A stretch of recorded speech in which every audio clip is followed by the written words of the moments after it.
बहुत समय पहले की बात है। किसी गांव में दो बहनें रहती थी। एक का नाम था सुखिया और दूसरी का नाम था दुखिया।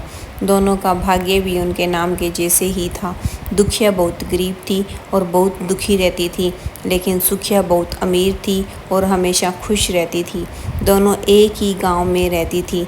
दुखिया अपनी बहन सुखिया के घर में ही काम करती थी, जिसके बदले सुखिया अपनी बहन दुखिया को कुछ खाने को दे देती थी, जिससे दुखिया का घर चलता था। समय बीतता गया। एक बार की बात है, जिया का दिन था। दुखिया ने जिया का व्रत धारण किया था।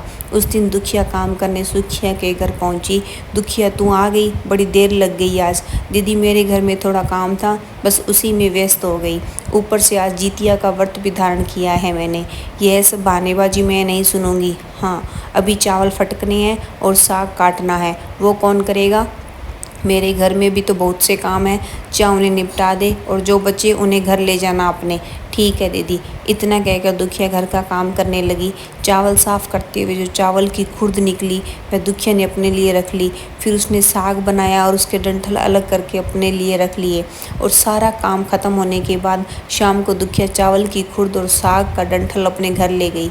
घर पहुंची तो दुखिया का बेटा बबलू भूखे पेट बैठा अपनी माँ का इंतजार कर रहा था। माँ, आप आ गई? मेरे लिए कुछ खाना लाई हो? कब से भूखा बैठा हूँ, भूख से जान निकली जा रही है। लाई हो ना बेटा, थोड़ी देर इंतजार कर, अभी खाना बना कर देती हूँ तुझे। ऐसा कहकर दुखिया रसोई घर में चली गई और अपने बेटे के लिए खुर्द का चावल और डंठल का साग बनाकर अपने बेटे को खिलाया और उसने खुद भी खाया। इसके बाद दोनों सोने चले गए।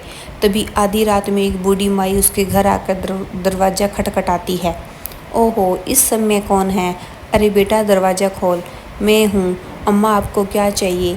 इतनी रात में आप यहाँ किस लिए आई हैं? बेटा, मुझे बहुत भूख लगी है, कुछ खाने को हो तो मुझ बुढ़िया को दे दे। खाना क्यों नहीं? आओ, आप अंदर आओ अम्मा। दुखिया उसे घर के अंदर ले आती है और उसके आगे खुर्द के चावल और साग के डंठल की सब्जी परोस कर कहती है, अम्मा, हम लोग बहुत गरीब हैं। आज मैंने खुर्दी का चावल और साग के डंठल की सब्जी बनाई है, आप इसे खा लो। हाँ हाँ बेटा, क्यों नहीं खाऊंगी, मुझे तो बहुत भूख लगी है। बड़े बड़े घरों के दरवाजे खटखटाए, किसी ने भी इस बुढ़िया को पूछा तक नहीं, लेकिन तू मुझे आदर से बिठाकर खिला रही है। बूढ़ी माई परोसे चावल और साग के डंठल की सब्जी खा लेती है और खाने के बाद कहती है, बेटी, भोजन तो हो गया, लेकिन एक और समस्या है। मुझे अच्छे से कुछ दिखाई नहीं देता। इतनी रात के अंधेरे में मैं अपने घर कैसे जाऊंगी? कोई बात नहीं, आप आज रात यहीं हमारे घर में सो जाओ, सुबह उठकर अपने घर चली जाना।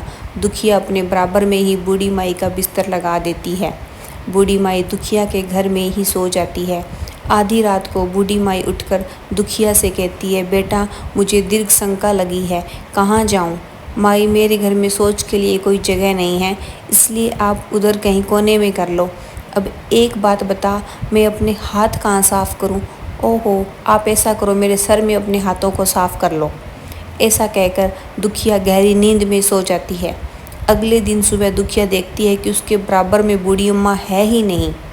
दुखिया को यह सब सपने जैसा लगता है। वह ज़्यादा कुछ नहीं सोचती और नहाने के लिए चली जाती है। जब वह नहाते हुए अपने बाल धोती है तो देखती है उसके बालों से जो पानी बह रहा है वह सोने का है। अरे अरे, यह क्या है? कहीं यह सब उस बूढ़ी माई ने तो नहीं किया? यानी कल मैं कोई सपना नहीं देख रही थी। जरूर उस बूढ़ी अम्मा ने दीर्घ शंका से मेरा घर भी गंदा कर दिया होगा। पहले चलकर साफ कर लेती हूँ, उसके बाद ही नहाऊंगी। दुखिया सब कुछ छोड़ अपने घर की ओर भागती है, यह सोचकर कि उसका घर गंदा हुआ होगा। पहले उसको साफ करना होगा, तब आकर स्नान करूँगी। जब दुखिया अपने घर में जाती है तो देखती है कि घर में सोने, चांदी, हीरे, मोती के भंडार लगे होते हैं। यह देखकर दुखिया खुशी से रोने लगती है। अरे, यह सब क्या है? यह सब तो जरूर जितिया भगवान की कृपा से हुआ है। वो बूढ़ी माता का रूप धारण करके मेरे घर में आए और मुझे इतना आशीर्वाद में दे गए। कुछ ही समय में दुखिया अमीर हो जाती है। अब उसके पास किसी चीज़ की कमी ना थी। अब वह सुखिया के घर जाकर काम करना बंद कर देती है। उधर सुखिया का सारा काम अधूरा पड़ा था। दुखिया अपने पुत्र को बुलाकर उससे कहती है, बबलू इधर आ बेटा। हाँ माँ बताओ। बेटा जरा जाकर मौसी के घर से तराजू तो लेकर आ। ठीक है माँ।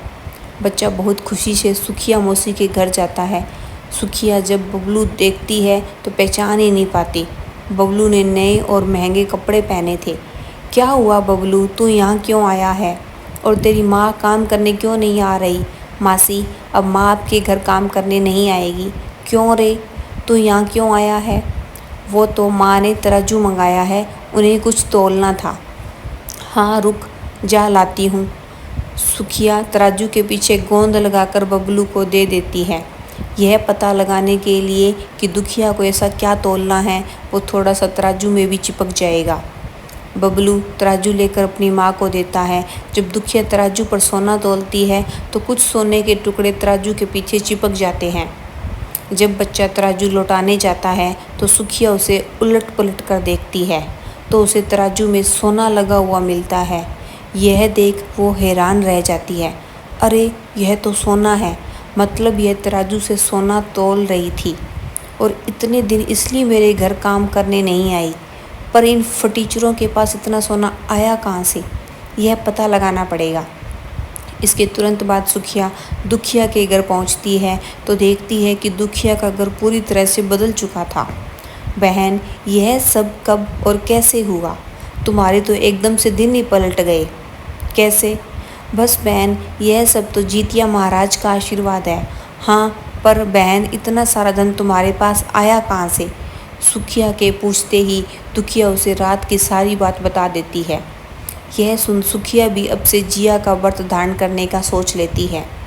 अगली बार जब जिया का दिन आया तब दोनों बहनों ने जिया का व्रत रखा।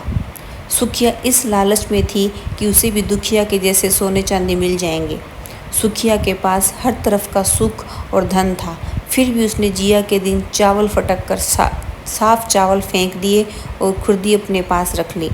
साग की पत्तियां फेंक दी और डंठल अपने पास रख लिए और दुखिया की तरह उसने वही बनाया और खा पी कर पूजा पाठ करके सोने चली गई। फिर आधी रात में उसके घर में भी बूढ़ी माई आई और दरवाज़ा खटखटाया। सुखिया उसका ही इंतज़ार कर रही थी। वह तुरंत दरवाज़ा खोलकर बूढ़ी माई को अपने घर के अंदर ले आती है। बेटी मुझे भूख लगी है, कुछ खाने को दे दो। मैंने खुर्दी का चावल और डंठल का साग बनाया है, खाओगी? कोई बात नहीं, मैं सब खा लूँगी। तब सुखिया खाना परोस देती है। बूढ़ी माई खाना खाती है और सोने के लिए चली जाती है। फिर बूढ़ी माई रात को सुखिया से कहती है, मुझे दीर्घ शंका लगी है, मैं कहाँ जाऊँ? वहीं कहीं कोने में कर लीजिए। मैं अपने हाथ कहाँ साफ़ करूँ? मेरे सर पर साफ़ कर लीजिए।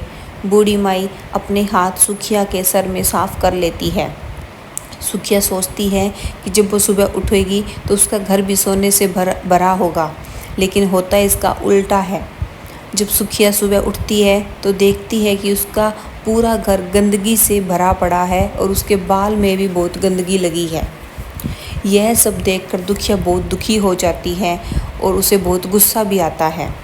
वह अपनी बहन दुखिया को बुलाती है और उस पर खूब गुस्सा करती है। तुमने मुझसे झूठ कहा, मेरा पूरा घर गंदा करवा दिया, यह देखो क्या हो गया।